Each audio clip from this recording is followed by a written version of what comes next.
Muy buen día, estimado Matías, a toda la audiencia que se encuentra del otro lado y a todo el equipo de producción y técnica que trabaja arduamente. Un gran saludo. Acá empezando este miércoles tomando un cafecito como de costumbre. Bien, Sí, hoy vamos a hablar sobre un poco sobre economía, bien, pero cómo se liga a la cuestión ambiental. Lo perfecto. dijimos en un momento, todo está relacionado con lo ambiental porque el planeta, la naturaleza, es el que sostiene todos los aspectos de nuestra vida, Exacto. incluso la economía.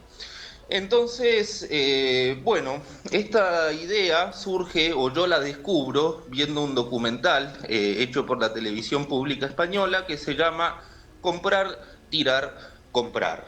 El crecimiento económico infinito. Y en ese documental se entrevista a una persona muy interesante que es Sergi Latouche, que es un filósofo y economista francés de la escuela francesa del decrecentismo, que tiene una frase para mí muy célebre que dice: quien crea que un crecimiento ilimitado es compatible con un planeta limitado, o está loco o es economista. Entonces, así empezamos con esta columna. Lo cierto es que la humanidad en su conjunto consume mucho más de lo que la Tierra es capaz de proveernos. Se estima que consumimos un 75% más de lo que el planeta nos puede proveer. Bien, Algunos recursos naturales y renovables, digamos, son consumidos a una rapidez tal que no se pueden regenerar, como por ejemplo el agua dulce, mientras que otros recursos finitos como el petróleo son consumidos a una rapidez que en algún momento, tarde o temprano, se acabará, porque son recursos que no se renuevan y que exacto. aún así sostienen a toda nuestra civilización moderna. El hecho de que hoy se esté debatiendo acerca de la minería submarina y de que la extracción de petróleo cada vez sea más mar adentro es un Sí, claro ejemplo de que los yacimientos continentales, bueno, se están agotando. Y el principal, bueno, básicamente, para tener en cuenta y contextualizar un poco, el crecimiento económico constante es el modelo que impera y que es la hegemonía económica en el mundo y puede entenderse como un aumento sostenido en el Producto Bruto Interno de un país o del mundo en general. Bajo esta lógica, a mayor PBI de una población, mayor calidad de vida goza esa sociedad, pero claro, no pero todo. claro, pero también en desmedro del ambiente porque aumenta el consumo considerablemente. Una persona que tiene más poder adquisitivo consume más. Exactamente, y además hay sociedades con un PBI muy alto, pero que ese producto está concentrado en pocas manos, entonces no se traduce en la calidad de vida de la mayoría de la población, sino, bueno, una élite muy rica y una mayoría de clase media o pobre, dependiendo el Claro, país, pero bueno, que el PBI no es un indicador del bienestar social per se, digamos. exacto. Hace unos 100 años, esto para entenderlo tenemos que remontarnos por lo menos a la revolución industrial como mínimo, pero Bien, ya en la década del 1930 aproximadamente empieza a surgir el consumismo como un motor de crecimiento económico constante. Luego de el jueves, el martes negro, luego del crack del 1929 de la Bolsa de Estados Unidos, un empresario que se llama Bernard London publicó un artículo recomendando acortar la vida útil de los productos para aumentar la producción y el consumo, y él prometía en su artículo que esto mejoraría la economía, aumentaría el empleo e incrementaría la recaudación fiscal del Estado, en este caso de Estados Unidos.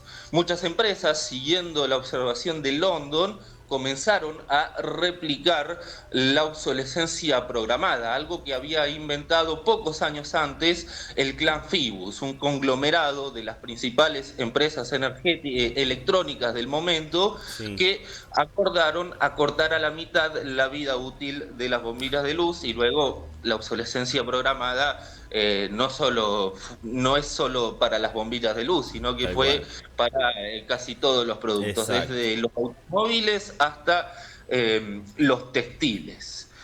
Varios años más tarde, ya hablamos de la década del 1950, se comienzan a comercializar productos diseñados para usarse una vez y comienza a asentarse la cultura del descarte. Empresas como McDonald's popularizan la vajilla descartable.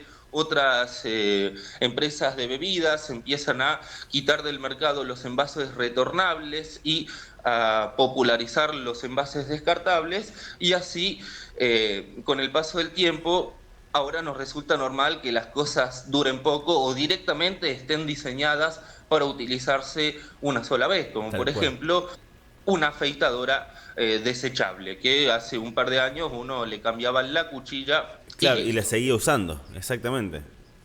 Exactamente. Entonces, este combo consumista de productos con obsolescencia programada, diseñados directamente para utilizarse una sola vez, no solo aumenta la extracción de recursos naturales de nuestro planeta, sino que también incrementa abismalmente la generación de basura. Entonces, ante toda esta situación y ante todo este contexto, a principios del siglo XXI empieza a popularizarse una idea en Europa principalmente, pero que luego va ganando terreno en el ámbito académico y político del mundo: el decrecimiento económico, que hay Perfecto. varias escuelas. Nosotros mencionamos recién a Sergi Latouche, de la escuela francesa del decrecentismo, pero también está la escuela inglesa del decrecentismo, cuyo mayor referente es Jason Hickel, que es un antropólogo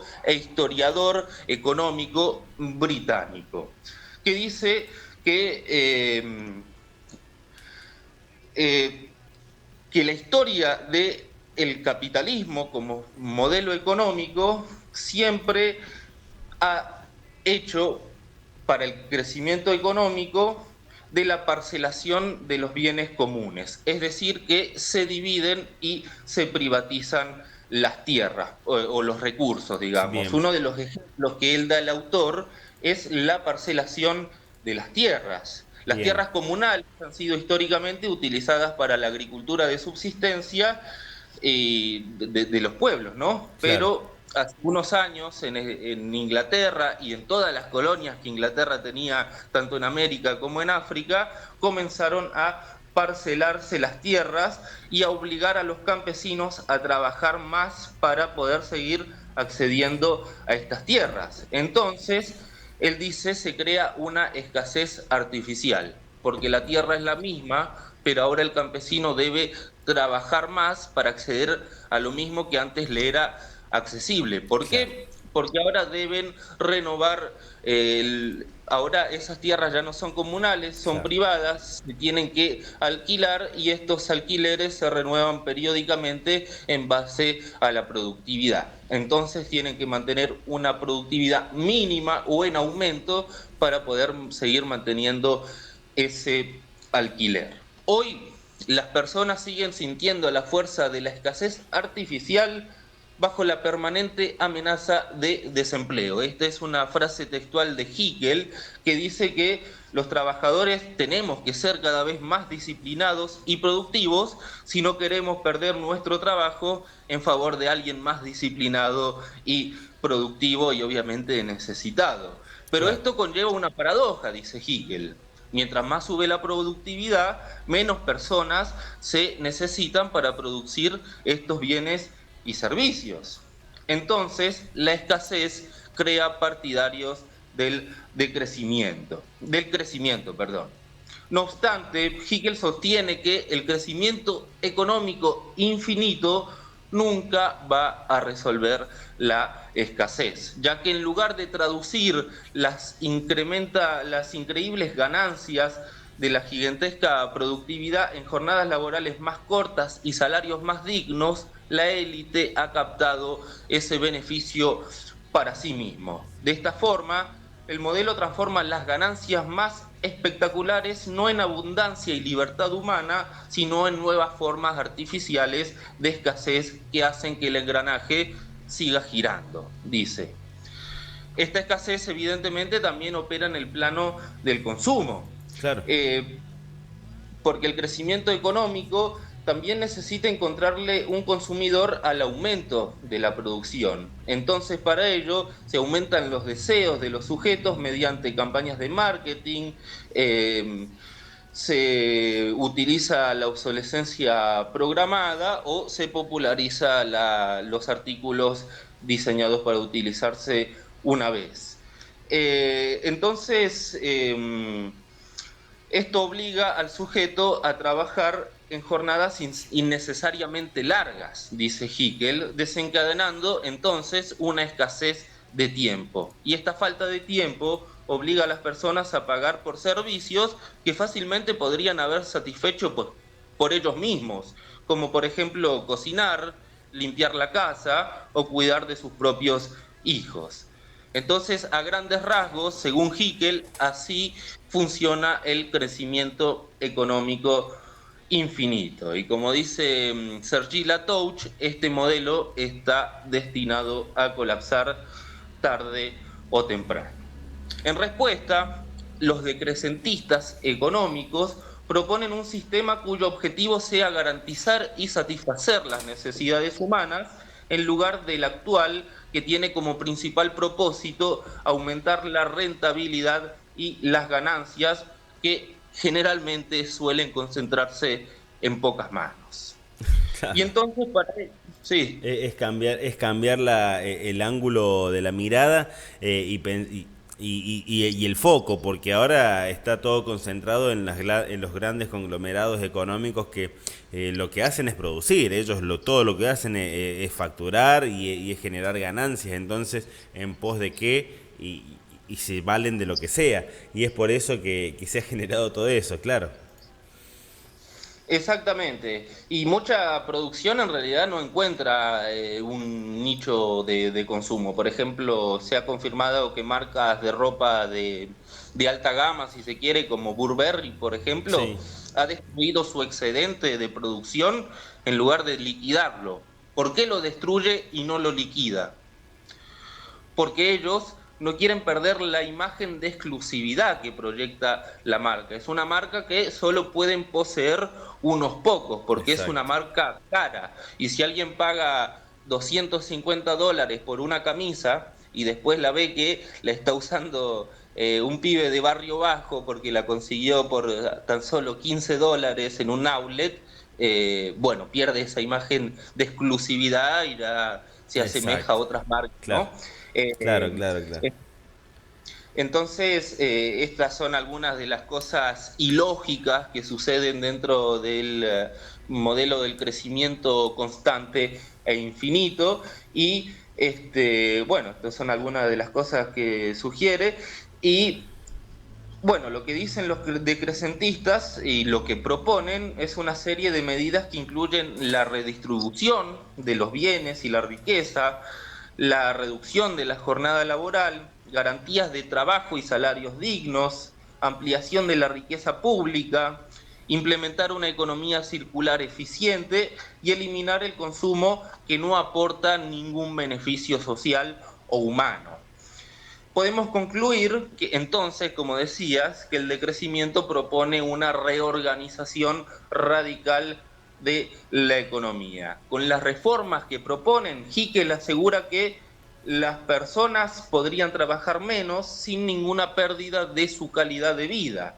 Se reduciría la producción de cosas innecesarias y consecuentemente habría menos presión para producir y consumir. Como resultado, la economía produciría menos, pero a su vez también necesitaría menos. Bien. Y Algo que hay que subrayar ya para ir finalizando la columna y que no hay que confundir es que no es lo mismo decrecimiento que recesión o Claro, austeridad. Y exacto, los exacto. impulsores se han encargado de dejar esto en claro, ya que una recesión es una contracción temporal de la economía que es una consecuencia del modelo económico actual que necesita de un crecimiento constante para mantenerse estable. Mientras que la austeridad, que es el modelo de Milei, por ejemplo, de no gastar, no hacer gastos públicos, digamos, generalmente suele utilizarse para motivar y activar el crecimiento económico, mientras que el decrecentismo propone un modelo completamente diferente.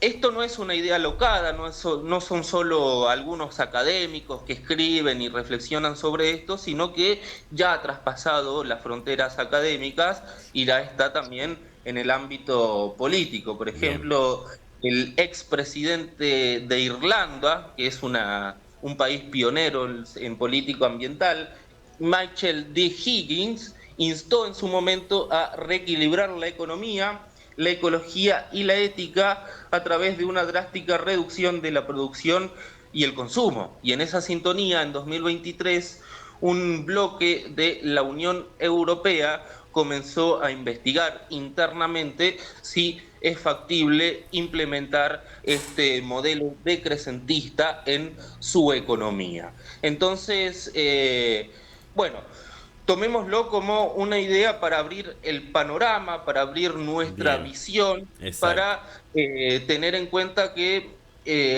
hay soluciones o propuestas más allá del modelo económico imperante en el mundo que se Exacto. sostiene en producir más, abrir más fábricas, generar más puestos de trabajo, etcétera. Lo cierto es que el Producto Bruto Interno de nuestro mundo, si se distribuye bien, puede alcanzar para que toda la humanidad viva dignamente. Si esto no sucede, a mi juicio, es porque hay una pequeña élite que quiere captar esas gigantescas y extraordinarias ganancias para, por ejemplo, poder irse de vacaciones a Marte.